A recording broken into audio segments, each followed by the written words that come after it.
Bismillahirrahmanirrahim. Assalamualaikum warahmatullahi wabarakatuh. Sebelumnya izin memperkenalkan diri. Nama saya Andi Saputra, NPM 18610013. Di sini saya ingin mempresentasikan tentang hukum waris.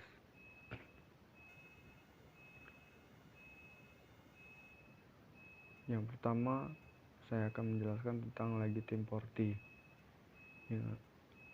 yang secara harafiah diterjemahkan sebagai warisan menurut undang-undang.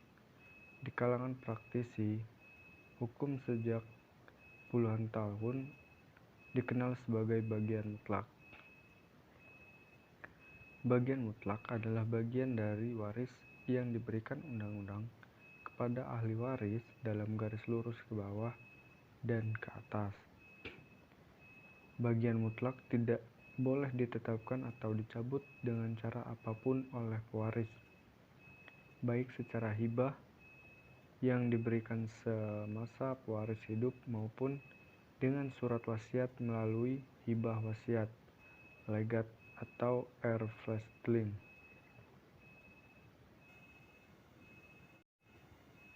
Pengertian dari legitim porti terdapat dalam pasal 913 Kitab Undang-Undang Hukum Perdata, di mana dalam undang-undang tersebut diterangkan bahwa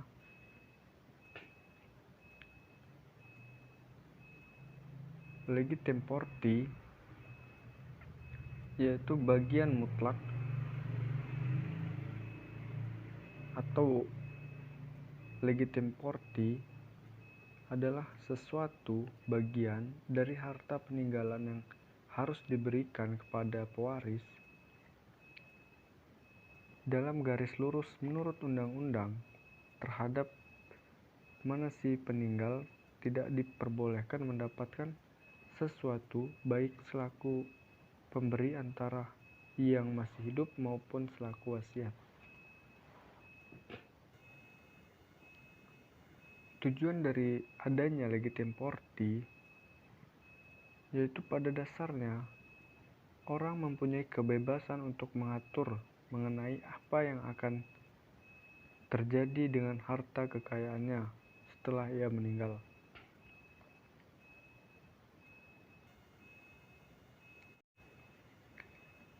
Seseorang pewaris mempunyai kebebasan untuk mencabut hak waris dari para ahli warisnya, karena meskipun ada ketentuan-ketentuan di dalam undang-undang yang menentukan siapa-siapa akan mewarisi harta peninggalannya dan beberapa bagian masing-masing. Akan tetapi, ketentuan-ketentuan tentang pembagian itu bersifat hukum mengatur dan bukan hukum memaksa.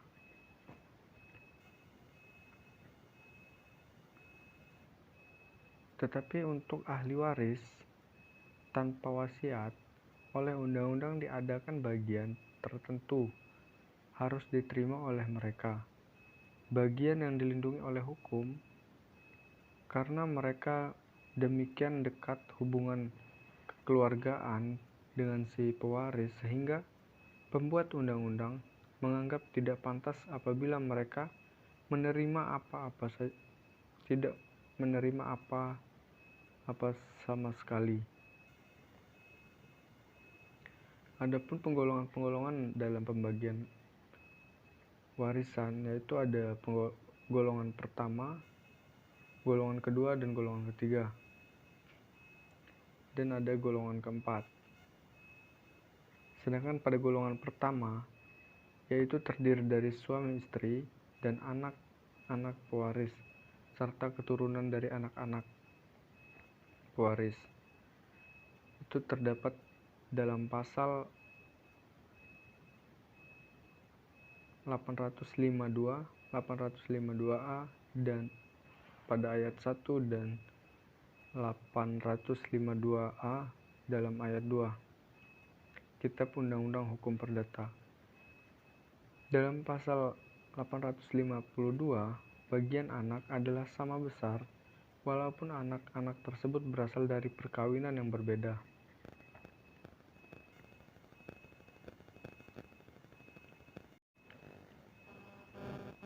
Dalam golongan kedua, yaitu terdiri dari ibu atau salah satu dari bapak atau ibu beserta saudara-saudara dan keturunannya. Terdapat pada pasal 854, 855, 856, dan 857 Kitab Undang-Undang Perdata. Di dalam pasal-pasal tersebut, untuk pembagian golongan kedua sudah diatur, dan pada pasal tersebut sudah terbagi dalam golongan yang kedua. Untuk golongan yang ketiga, yang terdiri dari kakek dan nenek dan seterusnya beserta keluarga dalam garis lurus ke atas, baik dalam garis lurus sebapak maupun dalam garis lurus seibu. Pasal-pasal yang mengatur golongan ketiga ini yaitu pada pasal 85, 853, 858 Kitab Undang-Undang Perdata. Seperti halnya pembagian saudara dalam pasal 857 Kitab Undang-Undang Perdata, pembagian dalam ahli waris golongan ketiga juga harus dilakukan clothing terlebih dahulu, yaitu setengah bagian untuk ahli waris dalam garis sebapak dan setengah bagian untuk ahli waris dalam garis seibu. Dan dalam golongan yang keempat, yaitu yang terdiri dari saudara dari kedua orang tua serta sekalian keturunan mereka sampai derajat ke-6.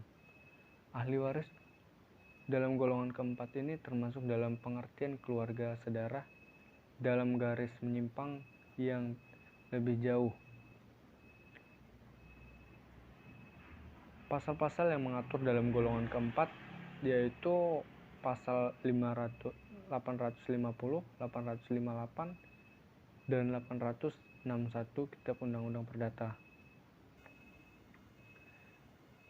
Adapun jenis-jenis wasiat menurut isinya ada dua macam, yaitu surat wasiat pengangkatan waris dan surat wasiat hibah.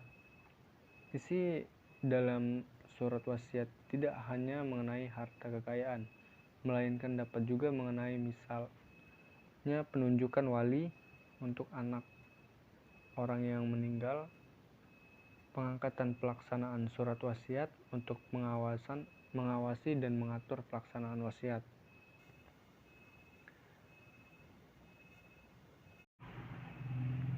Selanjutnya mengenai anak luar kawin. Menurut Kamus Besar Bahasa Indonesia atau KBBI, pengertian anak luar nikah adalah anak yang dilahirkan oleh seorang wanita di luar perkawinan yang dianggap sah menurut adat atau hukum yang berlaku. Anak luar nikah berarti anak haram, bukan berarti anak haram. Anak luar kawin adalah anak yang dilahirkan oleh seorang perempuan, sedangkan perempuan itu tidak berada dalam ikatan perkawinan yang sah dengan pria yang menyetubuhinya. Anak luar kawin yang diakui menurut Kitab Undang-Undang Hukum Perdata, menurut istilah Paul Scotten, yang dimaksud anak luar kawin adalah anak luar kawin di luar anak sumbang dan anak zina yang mempunyai hubungan hukum dengan pewaris, dan untuk selanjutnya disebut anak luar kawin saja, sedangkan anak zina dan anak sumbang meski merupakan anak luar kawin, akan tetapi mereka tidak dapat diakui karena tidak mempunyai kedudukan dan hak waris atas harta peninggalan orang tuanya. Menurut pasal 272 bahwa anak-anak luar kawin yang dapat diakui adalah anak yang dilahirkan oleh seorang ibu tetapi yang tidak dibenihi oleh seorang pria yang berbeda dalam ikatan perkawinan yang sah dengan ibu si anak tersebut dan tidak termaksud di dalam kelompok anak zina dan anak sumbang. Mengenai pewarisan terhadap anak luar kawin, ini diatur dalam pasal 862 sampai dengan pasal 866 Kitab Undang-Undang Hukum Perdata. Yang pertama, jika yang meninggalkan keturunan yang sah atau seorang suami atau istri, maka anak-anak luar kawin mewarisi setengah bagian dari bagian yang seharusnya mereka terima. Jika mereka sebagai anak yang sah, lihat pada pasal 863 Kitab Undang-Undang Hukum Perdata. Yang kedua, jika yang meninggal tidak meninggalkan keturunan maupun suami ataupun istri, tetapi meninggalkan keluarga sedarah dalam garis ke atas yang disebut ibu, bapak, nenek, dan seterusnya, atau saudara laki-laki dan perempuan atau keturunannya, maka anak-anak yang diakui tersebut mewarisi setengah dari warisan.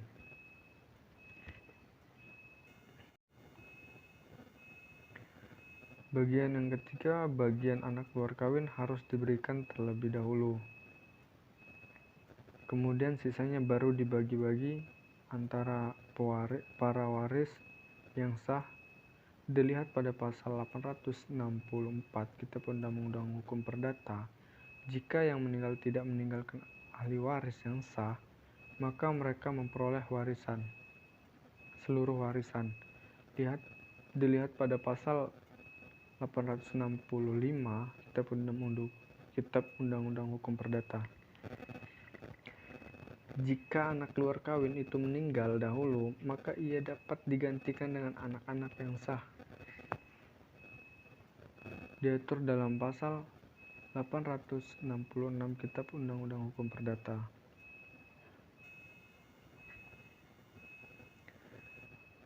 Kedudukan harta bawaan suami dalam pewarisan menurut Kitab Undang-Undang Hukum Perdata dan Kitab Hukum Islam. Dalam Kitab Undang-Undang Hukum Perdata, harta bawaan masing-masing suami atau istri saat terjadinya perkawinan, maka demi hukum akan terjadi persatuan harta kekayaan dan dalam perkawinan, selama tidak ditentukan lain dalam suatu perjanjian perkawinan. Selanjutnya, pengertian dari imbreng. Imbreng merupakan suatu istilah dalam hukum perdata yang berasal dari bahasa Belanda yang artinya hibah yang wajib diperhitungkan. Definisi arti imbreng adalah memperhitungkan pembagian barang-barang ataupun pemberian barang-barang atau benda-benda yang dilakukan oleh si peninggal warisan pada waktu ia masih hidup kepada para ahli warisnya.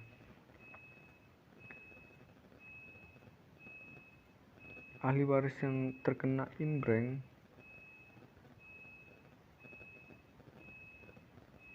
yaitu para ahli waris dari si peninggal warisan, sebagaimana yang disebut dalam pasal 1086 Kitab Undang-Undang Hukum Perdata. Selanjutnya, pengertian dari legitim porti. Pengertian tentang legitim porti ini terdapat dalam pasal 913 Kitab Undang-Undang Hukum Perdata. Bagian mutlak atau legitim-porti adalah suatu bagian dari harta peninggalan yang harus diberikan kepada penerima waris. Dalam garis lurus, menurut undang-undang, terhadap mana si yang meninggal tidak diperbolehkan menetapkan sesuatu, baik selaku pemberian antara yang masih hidup maupun selaku wasiat. Selanjutnya, jenis-jenis wasiat. Wasiat dilihat dari isinya terbagi menjadi dua macam, yaitu ada wasiat yang berisi tentang pengangkatan waris dan ada surat wasiat yang berbentuk hibah. Surat wasiat yang dalam pengangkatan waris seperti disebutkan dalam pasal 964, wasiat pengangkatan waris adalah wasiat dengan mana orang yang mewasiatkan memberikan kepada seorang atau lebih dari seorang seluruh atau sebagian, setengah ataupun sepertiga dari harta kekayaannya kalau ia meninggal dunia. Orang-orang yang mendapat harta kekayaan menurut pasal itu adalah waris di bawah titel umum. Yang kedua, ada wasiat yang berisi hibah atau sering disebut dengan legat. Terdapat pada pasal 957. Di sana memberikan keterangan sebagai berikut. Hibah wasiat adalah suatu penetapan yang khusus di dalam suatu testamen, dengan dimana ia mewasiatkan memberikan kepada seseorang atau beberapa orang. Dilihat dari bentuknya, wasiat ada 3 macam. Menurut pasal 931 ada 3 macam wasiat menurut bentuknya, yaitu ada wasiat holografis atau wasiat yang ditulis sendiri, ada wasiat umum, dan ada wasiat khusus. Kedudukan harta bawaan suami dalam pewarisan menurut Kitab Undang-Undang Hukum Islam dan Kitab Undang-Undang Hukum Perdata. Harta bawaan dalam perkawinan menurut hukum Kitab Undang-Undang Hukum Perdata dapat berupa harta warisan, hibah, wasiat, dan diterima oleh masing-masing suami istri dari orang tuanya yang atau dari selainnya. Begitu pula harta-harta yang diperoleh masing-masing suami istri sebelum terjadinya perkawinan adalah harta bawaan.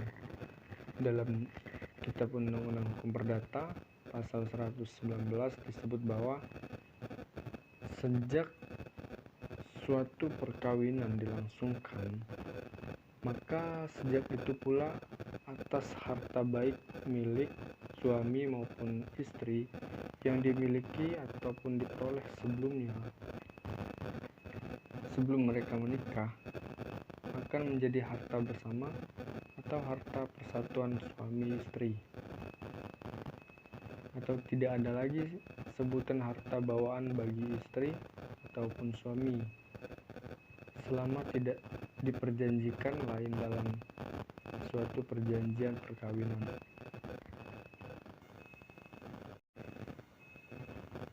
Sekian yang bisa saya sampaikan.